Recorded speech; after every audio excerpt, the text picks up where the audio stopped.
Assalamualaikum sahabat kuat hari. Apa kabar? Semoga dalam keadaan baik, sehat, dan dalam lindungan Allah Subhanahu wa Ta'ala. Kali ini kita akan mendengarkan sebuah kisah dari Ustadz Subhan Bawazir. Kisah ini tentang seseorang yang hidup di zaman Rasulullah tapi tidak bisa bertemu dengan Rasulullah, sang penghuni langit, Uwais Al-Qarni. Bagaimana kisahnya? Mari kita dengarkan sama-sama. Tafadol. Uwais Al-Qarni, pemuda miskin pengembala kambing di negeri Yaman, padang tandus yang dia tinggal di situ, yang dia kesampingkan hidupnya untuk ibunya.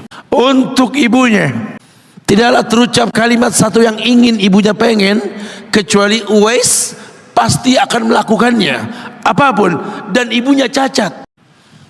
Apa kata Uwais?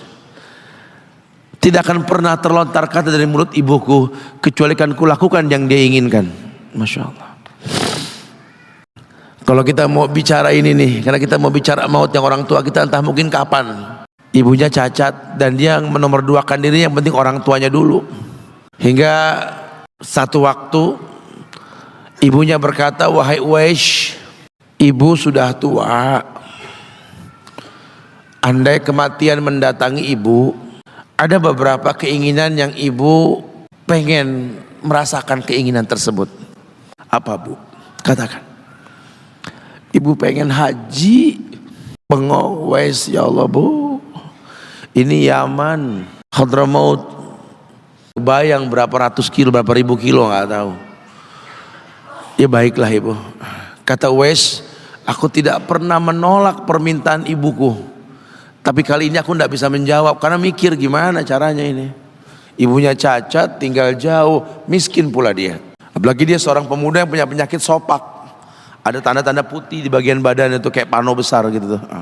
Udahlah, terserah gimana nantilah. Yang penting ini nomor satu dalam hidup ini."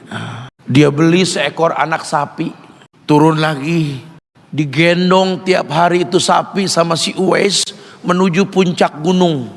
Gendong ke atas, turun lagi tiap hari sampai nggak berasa, dikatakan 8 bulan dia lakukan itu, sehingga terbentuklah fisiknya yang bagus karena olahraga tiap hari bawa itu sapi. Dan sapi itu makin berat, dalam hikayat dikatakan sampai di atas 100 kilo. Kemudian dia tetap gendong ke atas dan dia yakin, bismillah saya yakin, sampailah bulan haji. Ibu naik ke pundakku, digendong ibunya dari negeri Yaman. Subhanallah. Gak ada yang gak mungkin. Lihat, dibawa ibunya ke Mekah, bertawaf di Ka'bah, dunia menyaksikan. Bahkan hikayat mengatakan dia sempat bertanya kepada sahabat Abdullah bin Umar, "Aku telah menggendong ibuku dari negeri Yaman menuju Mekah, bertawaf di Ka'bah ini. Sudahkah aku membayar jasa ibuku?" Apa kata sahabat Abdullah bin Umar? "Bahkan satu hentakan napas pun ketika melahirkanmu belum terbayar. Bahkan satu hentakan napas pun ketika melahirkanmu belum terbayar." Dia selesaikan tawafnya. Selesai tawaf, dibawa ibunya ke makom Ibrahim untuk sholat 2 rakaat. Selesai sholat, dia angkat tangan, dia berdoa kepada Allah, "Ya Allah, ampunkanlah ibuku ya Allah.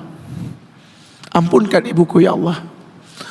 Masukkanlah dia ke sorgamu ya Allah. Masukkan dia ke sorgamu ya Allah." Ibunya berbisik, "Uwais, sudahlah, mintalah pada Tuhanmu ampunan untuk dirimu dan sorga untukmu. Wallahi wahai ibu, Allah ampunkan kamu, Allah masukkan kamu ke sorga, cukup untukku ridhomu yang kubutuhkan wahai ibu." Uwais izin sama ibunya. Setelah urusan haji beres, mau ketemu Rasul di Madinah. Kata ibunya, "Jangan lama-lama nak, ibu menantimu nak." Datang dia ke rumah Rasul. Ada Aisyah radhiyallahu anha. Kata Aisyah, Rasul sedang perang. Susah kau temui dia. Kapan pulangnya Rasul? Mungkin beberapa hari atau mungkin saya tidak tahu. Sedih banget. Wah, insya Allah pengen ketemu Rasul di zamannya, nggak ketemu. Kalau bukan karena ibunya yang berkata, kalau tak kau temui, pulanglah ke ibumu. Karena ibunya menanti, mau nggak mau dia tinggalkan itu rumah Rasul. Kalau ibunya nggak ada, mungkin dia tongkrongi itu. Dia ingat ibunya menanti. Maka ketika ibunya meninggal, dia baru bisa keluar mengikuti rombongan Yaman ke Syam. Disitulah dia berjumpa dengan Umar ibn al-Khattab.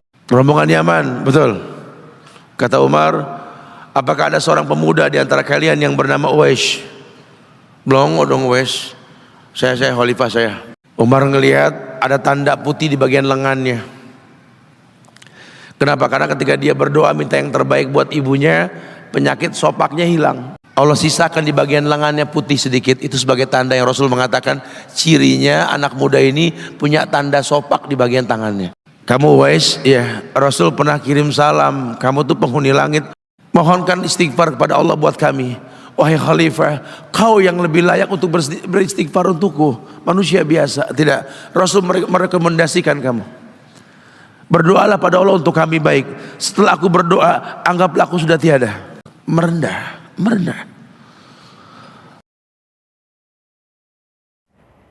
Masya Allah, Uwais Al-Qarni salah satu tauladan untuk kita semua dalam memperlakukan orang tua. Mencari ridho orang tua, sebagaimana sabda Rasulullah SAW, ridho Allah ada di antara kedua orang tua. Sekian video kali ini. Semoga menjadi pelajaran untuk kita semua. Terima kasih sudah menonton. Wassalamualaikum warahmatullahi wabarakatuh.